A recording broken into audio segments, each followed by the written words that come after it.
Hello, friends. Welcome to Pod Maverick in the mid-afternoon. It's not after dark. It's about 4:45. You're talking to Josh Bowe and I here on Sunday, January 12th. The Dallas Mavericks just lost to the Denver Nuggets 112 to 101. If you're tuning in and you happen to be watching NFL Sunday and you don't know what happened in this game and you look at the score and you might be thinking, oh, hey, that's interesting. The Mavericks put up a fight against the Denver Nuggets. No. What they did is they gave up a double-digit lead for the fourth time in 9 games and lost. And not just the double-digit lead. They were up by 19 with 5 minutes left in the third quarter and proceeded to absolutely shit themselves in what I would need to power rank the most frustrating losses. This one is up there because it was written in the stars. You could see it happening. And what's more frustrating is that the Mavericks did absolutely nothing to stop the bleeding. How are you, Josh? I'm doing okay. If nothing else, at least we get to talk about this game, and then it's not even 6 o'clock yet, and we could just move on, and we're not going to bed late. And this game didn't cause us to stay up too late because usually Denver games, are usually late night games for the most part. So there's one brief positive to this is that they at least got it out of the way early, and we could try to get on with our evenings. But yeah, that was a rough game, and it is very funny because we're gonna get. I mean, if you're someone who doesn't like to argue online, I would suggest just logging off till the next Mavs game because it is going to be a perfect circle of the people that think that this loss isn't a big deal because the Mavericks were shorthanded and Denver's good versus people who are like, well, don't ignore the context of the game where they had separate 17 and 19 point leads and they lost. And then they're going to be like, well, they didn't have Luka and Kyrie. What'd you expect? And we're just going to go in a big round circle until the next game. So it's going to be a lot of fun online. So I want to talk about the big picture before we talk about the game itself, which is normally the opposite of what I like to do. At a certain point, so Luka Doncic was seen doing some on-court work, which is nice. People are rightfully worried about Kyrie Irving's injury. I think it is safe to assume Dallas will not have either player for another month. Okay? That's a hedge to a degree. It's an emotional hedge with me not having any medical information other than the fact that it is difficult. Okay? It is difficult to come back from the kind of injuries that both of these players are suffering. Soft tissue injury with Luka on his primary plant foot and a back issue with a over 30 undersized guard in Kyrie Irving. They're not good injuries. You have to be careful. So if we assume another month, and let's just say 3 weeks, okay? Whatever you want to call it, February 1st, you're not getting either of these guys for another 10 to 15 games, if not more, because I've not really looked at the schedule. Dallas has to start winning some of these games that they're not supposed to. And they also can't afford to lose a game against a really bad team. And sometimes that happens. They have now lost. And I'm just going to go look at the schedule here to see which ones are really like chapping my ass here. They lost a double-digit game against the Kings, which everybody told me I needed to calm down about. Fine. Let's just put that one away. Who else? They lost that really awful game to Portland. That was a horrible loss. Nuclear. They lost the Memphis one made me real mad too. Yes, because they were without Ja and Desmond Bain and Marcus Smart, and they just got owned. Yeah, and then now they lose to Denver. I'm not saying they need to win all of these games, but they have won a mere 2 games since Kyrie and Luka went out. It's just not a good winning percentage, guys. And okay, Rolex in the chat says another month for Kyrie, question mark. The reason I'm saying this is because the Mavericks are being tepid on purpose about Kyrie. They can't give us a value, like a specific timetable back, because back injuries are notoriously difficult to predict. And that has nothing to do with Kyrie or the medical staff or even the Mavericks being shady. They are just saying he will be reevaluated in 1 to 2 weeks. They did not say he's coming back in 1 to 2 weeks. Spinal stuff is dangerous. You have to be careful. And so I find myself on the verge of fury after this game because, I mean, it was such a stupid loss. They punched Denver in the mouth repeatedly. And then they went back and like, I'm trying to figure like what I would want to really pinpoint this loss on. And I don't know where to start. Oh, that's easy. Okay. Offensive rebounds. Offensive rebound. Okay. Nuggets had 27 second chance points. They had 15 offensive rebounds. Did you look? I don't know if you have a box score up, but you should take a look at how many defensive rebounds Derek Lively and Daniel Gafford each had. Do that real quick. I want to see your reaction in real time. Lively had 5, which is pathetic. No, defensive rebound. Just defensive rebounds. Just defensive rebounds. Oh, Jesus. 5 total for them for the game. And what's so interesting is in the pregame during the Mavericks abomination of a 4-person booth. That's not to say, when I say abomination, like 4 people in a booth is impossible to do.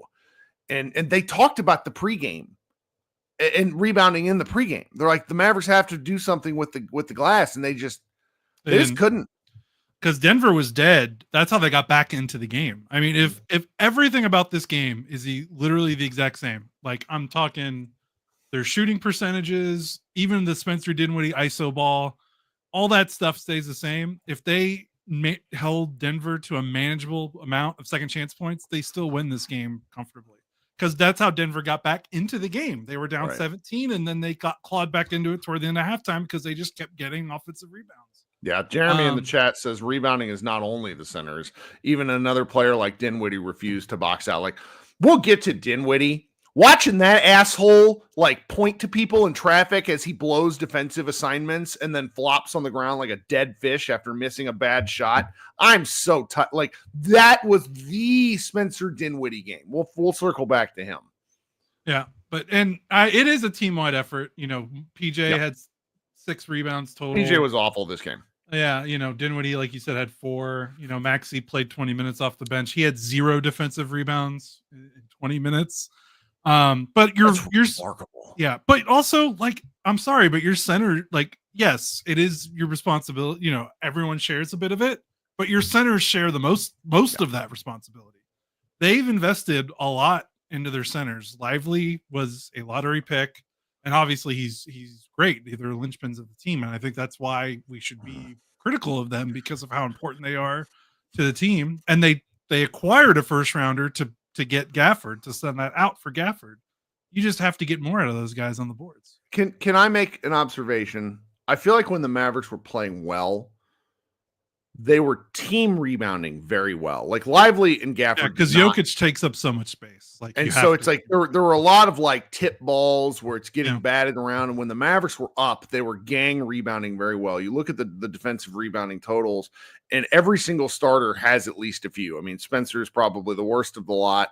Grimes, even though he had a disaster class of a game, had some big ones where it's like when they were up, they were really gang rebounding well. And I felt like it's so maddening because like I really wanted to come in here and talk about that third quarter stretch where the Mavericks got up by 19, where they were bullying Denver from pillar to post, just really taking it to them. And they had Denver on their heels. And then just some really heinously bad offensive possessions where it's like, I'm sorry, I don't want to do this. I don't want to kill him just yet. There were just some missed shots where it's like, guys, you got to hit an open look. And then the 19-point lead becomes a 10-point lead. They stopped guarding Kleba in the second half. He missed 3 straight 3-pointers. Where you could see Kleba shitting himself in the process of getting the ball. Like his misses got worse. They turned him into 6'10" Tony Allen in the second half, and that worked really well. Probably, I mean, they played him too much. I think he had some good moments in the first half, but yeah, they kind of a big rotate. Like, look how many people played in this game. They had a 5, 6. They 7, played everybody 8, they could except for Powell and for Morris. I don't know if this was a game that they needed to play everyone this many. Well, they threw in Omax for that 3 minute, and he shot a 3-pointer, or was it 2-pointer He shot a 2-pointer that went over the rim by like a foot and a half, and he was a -4 in 3 minutes, like where his freneticism was used against him, and they were like, nope, not a thing. Yeah, I don't know why they didn't. This was a game to maybe tighten up the rotation like a little bit. Like Najee plays 31 minutes. And you're splitting all these minutes. Like Grimes wasn't very good, so I understand it, but like I don't know. It felt like he played a lot of guys that weren't doing things, and they maybe could have leaned into the guys that were like Najee was probably their best offensive player besides Lively. And it felt like those two were just invisible in the second half. So some of that is their own doing. Lively was invisible in the second half because he couldn't stay on the floor because he had foul trouble. And then Najee, I don't really know. That was just Dinwiddie ISO ball to the worst you'll ever see it in that fourth quarter, if that's where you want to go now, because that was the other thing that really stood out. Well, I sort of want to I want to keep harping on the centers. Like Lively got assists for a couple of like 9 dribble possessions from someone after he passed the ball to, like, I don't understand NBA scorekeeping. He finished with a career high 8 assists, 15 points, 5 boards, 8 assists. They were doing some interesting things with him. Like he had a couple of off the dribble turnovers, which were pretty bad. But I had asked last game, I would like to see him more involved in the offense. And I thought the offensive process with him was at least interesting. Yeah. Going against Jokic is difficult. He had a couple of his misses were really hurried shots. But I was interested in his process. Now, you mentioned the fouls. He had 5 personal fouls. 3 of them were stupid. Like bad elementary school. What are you doing fouls? Like fouling DeAndre Jordan for an and one. What are we getting your hand stuck in the cookie jar right after Gafford had been pulled for the same foul? I mean, I was very challenged by his youth.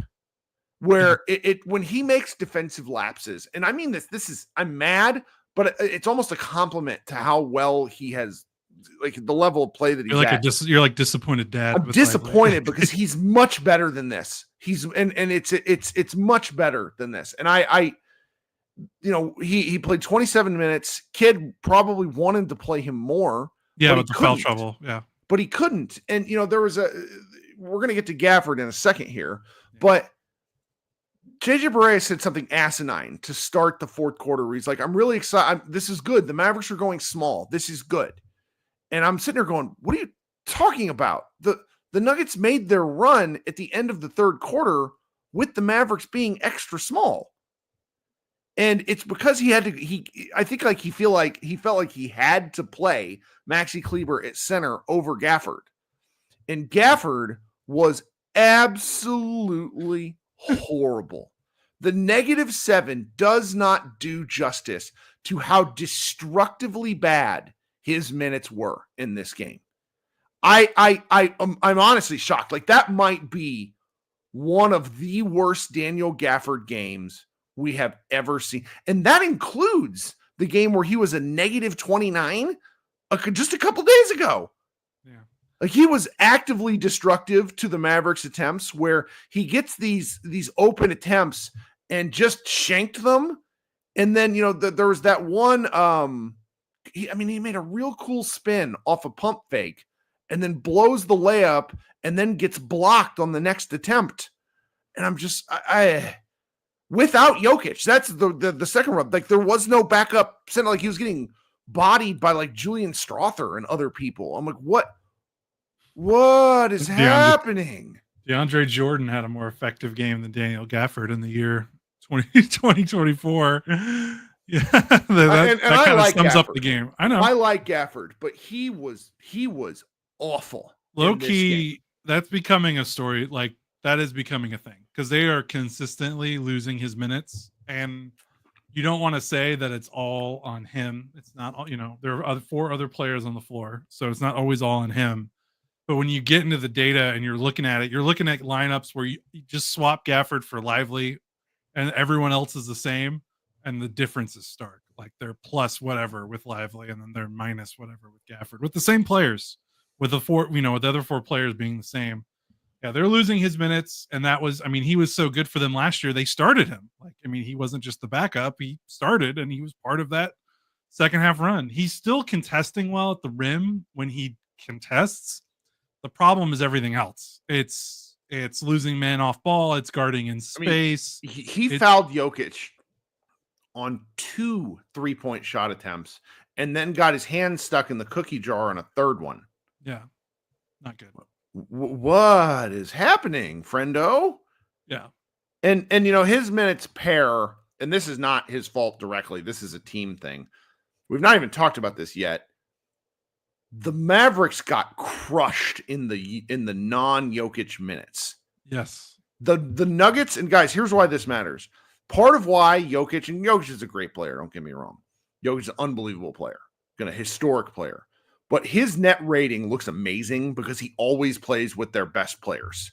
They maximize the Jokic minutes. They don't spread things out. This is by design with their coaching stuff, which means when they run bench units without him, traditionally the Nuggets get killed. And this season they're getting killed too. And this season too. So this is the second game, I think, in a row that the Mavericks got crushed in the Jokic bench minutes, which is, and I don't know, like, it's simply unacceptable.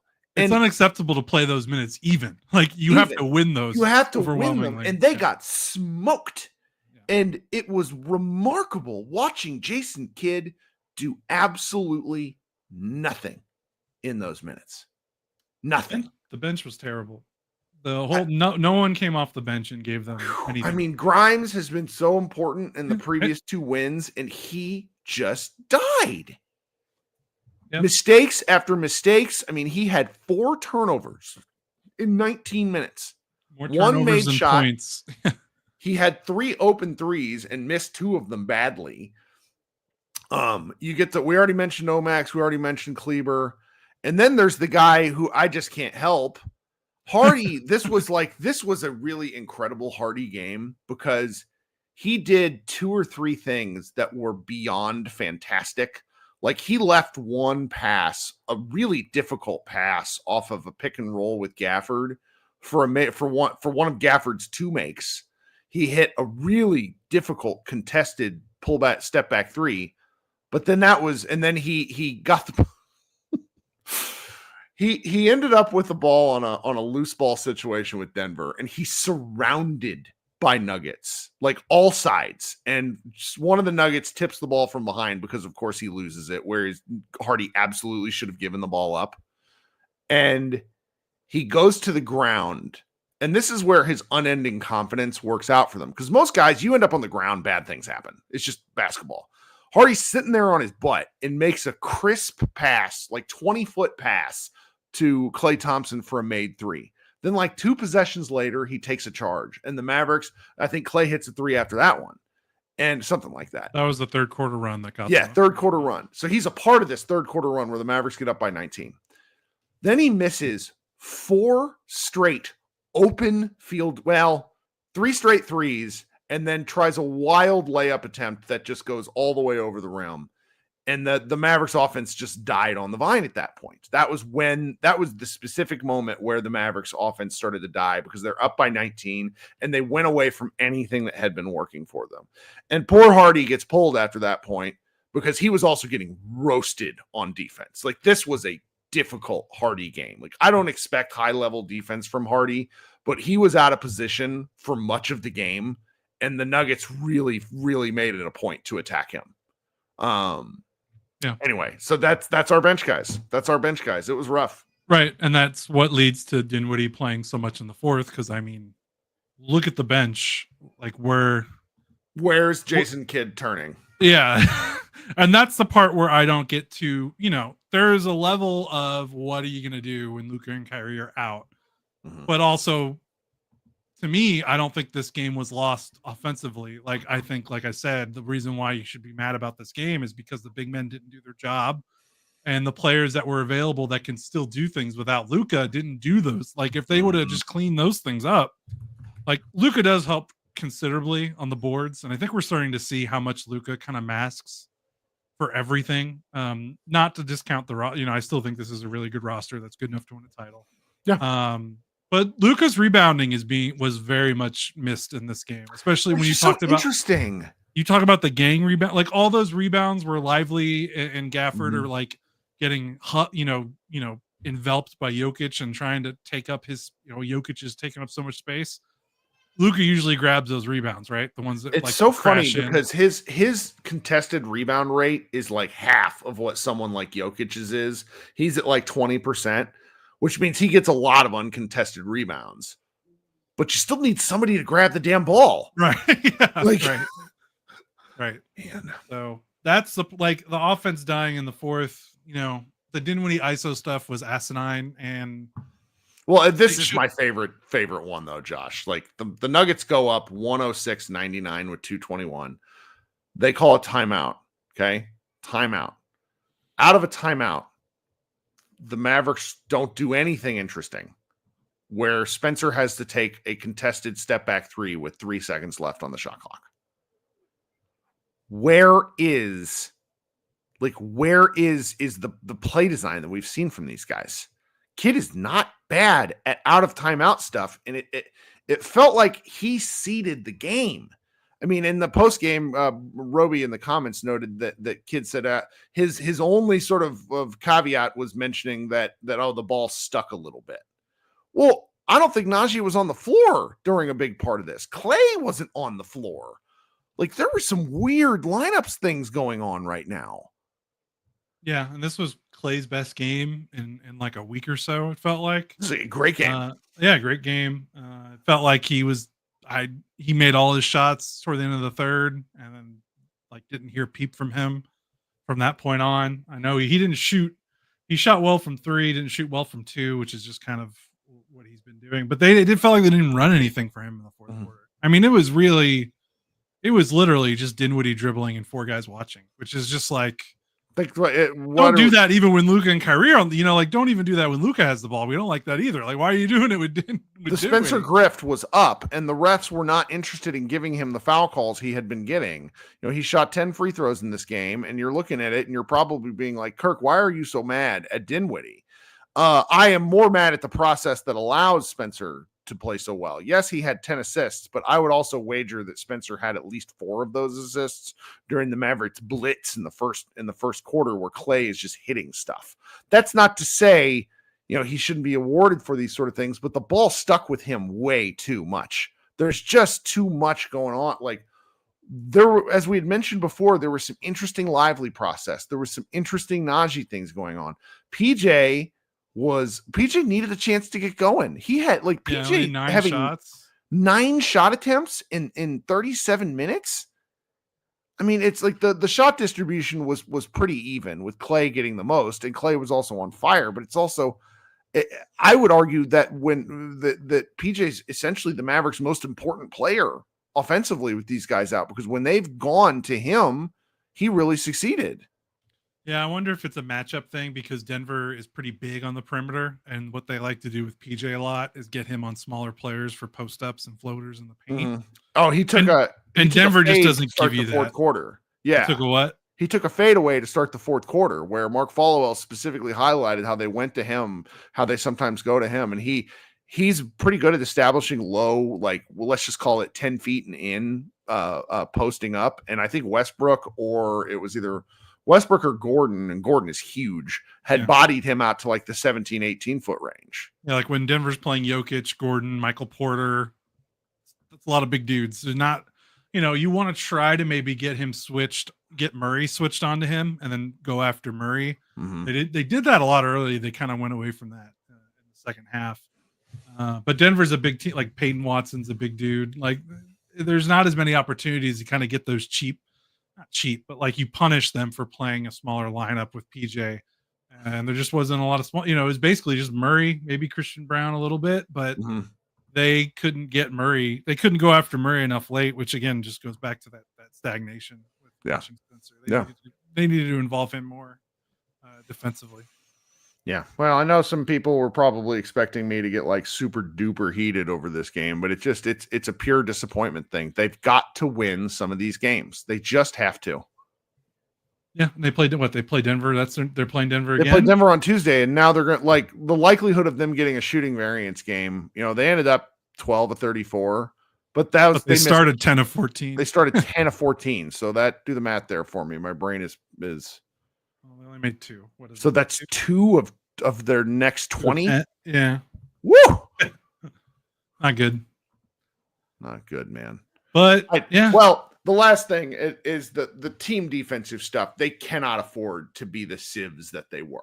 So No. if we're giving Spencer, and I think this is team and Spencer, if I want to give Spencer a little bit of the benefit of the doubt with the offensive fuckery, okay? Because it's at a certain point, it's like, who's kid going to go to? He's the only one who can dribble. They do these 18-second possessions where he dribbles. That's the stuff that we're finding stupid. It's not that Spencer shouldn't dribble. It's that he shouldn't be the only person who has the ball the whole thing. Where they cannot, like, there's certain things where you just got to seed and say, all right, this is what's going to happen in a clutch time situation because they don't have confidence in some of the other guys. I was losing my mind at the ball, like the miscommunication that were happening on some of the, like there was a Russell Westbrook wide open layup in the last 20 seconds. Which one? Like he had yes, in the final 5 minutes. Well, they didn't bother to stop him in transition the whole game. We already talked about that, I'm pretty sure. But it's the cuts at the basket where where you see someone and it's usually a wing, like a corner defender just getting beat backdoor is gross. I don't like it because then you see it's like mistakes happen. Okay. We've all played basketball. And if you haven't, I don't understand liking the sport if you haven't played basketball, whatever. Mistakes happen on defense. It's a complicated process, but it's like getting beat backdoor is like one of those elementary things that you're taught to like work on and taught to break down. And like the Mavericks they weren't prepared for it, or their guys in the corners, Jokic knew to pick on them. And I can't handle that. I lose my mind at that. Yeah, Denver had 68 points in the paint. 68. Ooh. Yeah, when the Mavericks, that's their defense. Their defense is totally built around limiting points in the paint. So, Luka's size, you're missing that too, but you would think that you can get by without Luka and Kyrie defensively. So yeah, that's what we got to look at. Like when we look at these games, you kind of hit the nail on the head. What is it that the Mavericks can still control without Luka and Kyrie? Like we know the offense, you can bitch and moan all you want. I mean, it's gonna look ugly. It's gonna look ugly. 12 points in a quarter is unacceptable. Like draw something up, kid. Yeah, that's bad. That's bad for sure. But for me, it's like the rebounding. You still got your centers. It needs to be better. Your defensive disposition, points in the paint. That stuff you should still be able to get by. And maybe you just win some ugly games, but that was nowhere to be found. You got to. Like this doesn't, and the hope cannot be, well, Luka's going to come back and save us. Like it can't. Like this would have been such a big win to build off of, because somebody said in my playback saying, hey, if the Mavericks make the finals, this is going to be a segment that we look back on. And it's like, hey, look at this. Over the next several games, like they play New Orleans, who's a giant struggle bus. They go Denver, New Orleans, Oklahoma City, Charlotte, Minnesota, Oklahoma City, Boston, Washington, New Orleans. Like they have to win against New Orleans. I would argue they have to win against Minnesota, but that's going to be a dicey game because you never know what you're going to get from Ant. And then they have to win Washington and New Orleans. Those other games, I don't see how they beat the Thunder in the iteration that the Thunder are playing right now. I just don't see how it happens. That's not to say it can't happen. Basketball's a goofy sport. Charlotte's maybe a little bit of a toss-up, but Mavericks never play Charlotte well, which Josh Green revenge game. There's just elements of this where it's like, as we struggle to get to All-Star break, which is February 13th, so essentially a month from now, it's a lot of games. They just have to find a way to be above 500. And every time they lose one of these, I just sitting there and I'm like thinking, man, Luka's going to come back and it's going to be like February 8th or something like that. And the Mavericks are going to be 2 games under 500. And then everyone's going to expect him to have to lift this team out. And that's not fair. Like you've mentioned this, the team is too talented and this is a game where, they weren't favored, but they had a chance. And it's the fourth time in 9 games that they've had double-digit leads and lost. That's bad. Yeah, they weren't favored, but they also had a 19-point lead with 5 minutes left in the third quarter. So, Yeah. You know. Well, I didn't even take a break on this. That's how pissed I was. I think what I'm going to do is on Tuesday night, I'm going to try to get back to having the second post-game show. So we'll have some fans up and talk about that, talk a little Mavs group therapy or Mavs party. I know I've not done one in several weeks. Just very difficult with the holidays with the kids home and work and all that. I just didn't have the juice. But we're getting there. You got anything before we go? No. Let's just go get to our let's get to our evenings, right? That's right. Dinner time. Go. I gotta feed my kids and hang out. Everybody be good. Thanks so much and go Mavs.